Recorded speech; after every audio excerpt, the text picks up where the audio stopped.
प्रिय छात्र एवं छात्राओं, आरडी हिंदी लेक्चर में मैं राम धीरज आप लोगों का हार्दिक स्वागत करता हूं।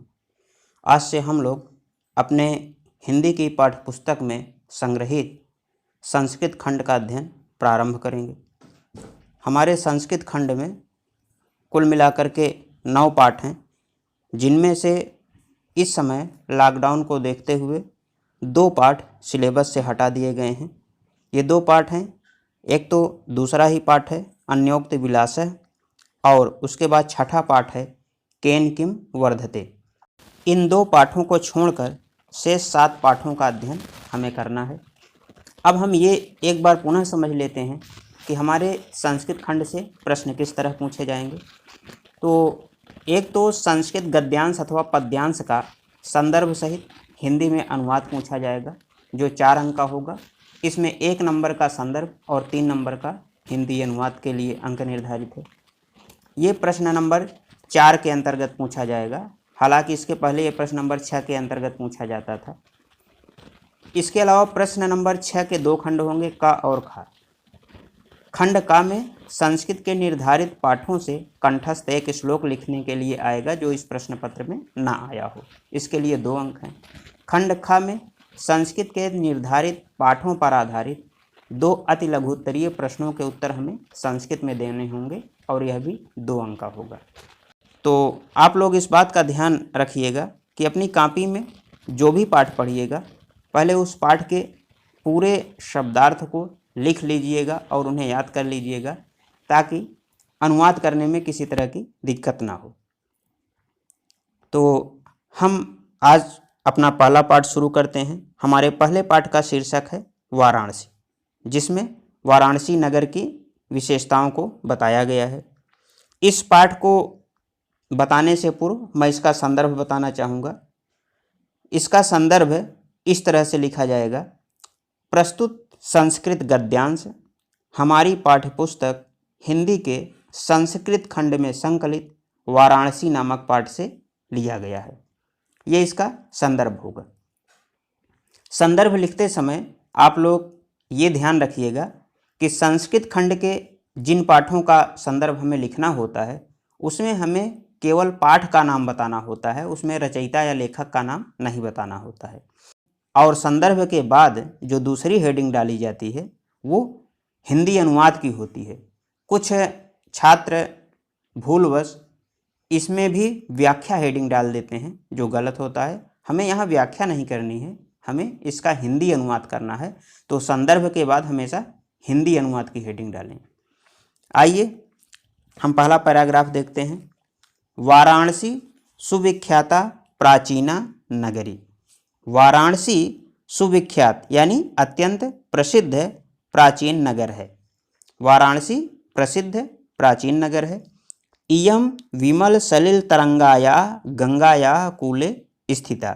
इयम माने यह, विमल यानी मल रहित या स्वच्छ, सलिल, सलिल कहते हैं जल को, तरंग यानी लहर, और कूले, कूले का मतलब किनारा और स्थिता का मतलब स्थित है। यह स्वच्छ जल की तरंगों वाली गंगा नदी के किनारे स्थित है।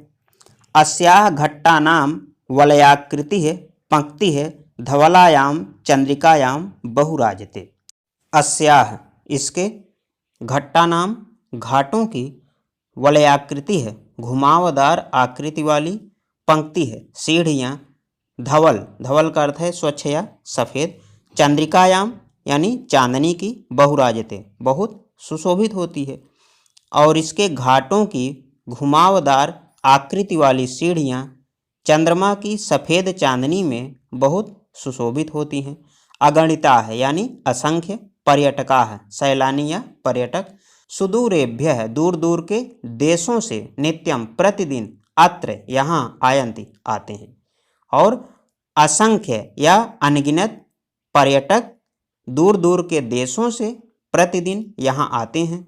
अस्याह इसके, घट्टानांच और घाटों की, शोभाम शोभा को, विलोक्य देखकर, इमाम इसकी, बहुप्रशंसन्ति बहुत प्रशंसा करते हैं।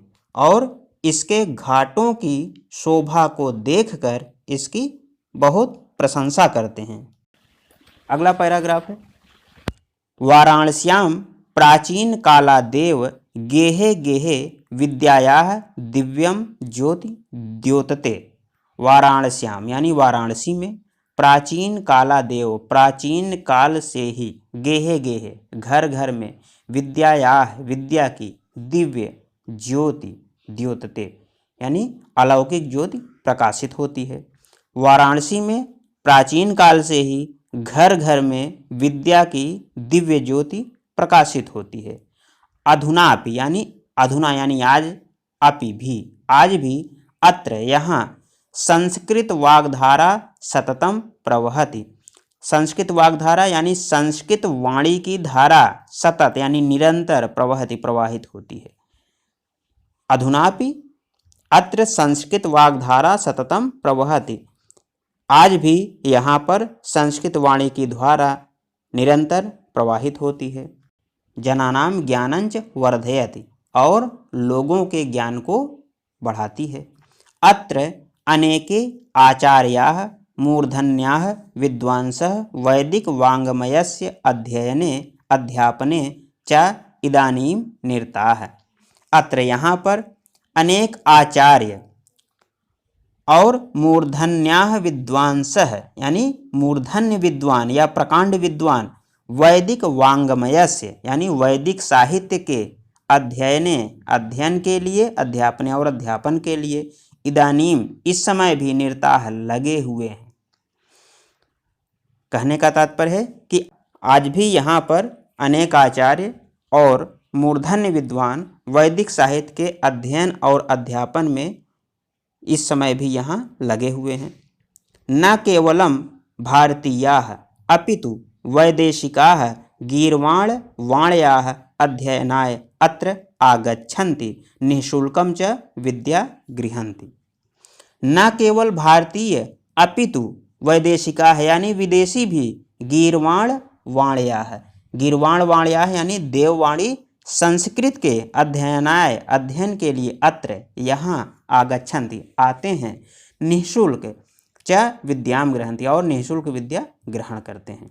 अर्थात न केवल भारतीय बल्कि विदेशी भी देववाणी संस्कृत के अध्ययन के लिए यहाँ आते हैं और निःशुल्क विद्या ग्रहण करते हैं। अत्र हिंदू विश्वविद्यालयः, संस्कृत विश्वविद्यालयः, काशी विद्यापीठम इत्येते त्रयः विश्वविद्यालयाः सन्ति। यहाँ पर हिंदू विश्वविद्यालय, संस्कृत विश्वविद्यालय और काशी विद्यापीठ, यह 3 विश्वविद्यालय हैं। येषु जिनमें नवीनानां प्राचीनांच ज्ञान विज्ञान विषयाणाम अध्ययनम प्रचलति, जिनमें नवीन और प्राचीन ज्ञान विज्ञान के विषयों का अध्ययन होता है या प्रचलित है। अगला पैराग्राफ है, एषा नगरी भारतीय संस्कृतेः संस्कृत भाषायाश्च केंद्र स्थलम अस्ति। ऐसा यानी यह नगर भारतीय संस्कृतेः, संस्कृतेः यानी संस्कृति का, संस्कृत भाषायाश्च और संस्कृत भाषा का केंद्र स्थलम अस्ति, केंद्र स्थल है। यानी यह नगर भारतीय संस्कृति और संस्कृत भाषा का केंद्र स्थल है। इत एव संस्कृत वाङ्मयस्य संस्कृतेश्च आलोकः सर्वत्र प्रसृतः। इत एव यानी यहाँ से ही संस्कृत साहित्य और संस्कृत भाषा का आलोक यानी प्रकाश सर्वत्र सब जगह प्रसृतः फैला, यानी यहाँ से ही संस्कृत साहित्य और संस्कृत भाषा का प्रकाश सब जगह फैला है। मुगल युवराजः दाराशिकोहः अत्रागत्य भारतीय दर्शन शास्त्राणाम अध्ययनम अकरोत्। मुगल युवराज दाराशिकोह यहाँ आकर भारतीय दर्शन और शास्त्रों का अध्ययन किया। स तेषां ज्ञानेन तथा प्रभावितः अभवत् यत् तेन उपनिषदाम् अनुवादः पारसी भाषायां कारितः। स यानी वह, तेषां इसके, ज्ञानेन ज्ञान से, तथा प्रभावितः इतना प्रभावित हुआ कि, यत् यानी यत् माने कि, तेन उपनिषदाम कि उसने उपनिषदों का अनुवाद पारसी भाषायाम कारितः पारसी भाषा में कराया। तो मुगल युवराज दारा शिकोह यहाँ आकर के भारतीय दर्शन और शास्त्रों का अध्ययन किया। वह इसके ज्ञान से इतना प्रभावित हुआ कि उसने उपनिषदों का अनुवाद पारसी भाषा में कराया। तो इस प्रकार आज का हमारा वीडियो यहीं पे पूर्ण होता है। अगले वीडियो में हम लोग बाकी बचे हुए पाठ का अध्ययन करेंगे। तो इस प्रकार हमारा वीडियो यहीं पे समाप्त होता है।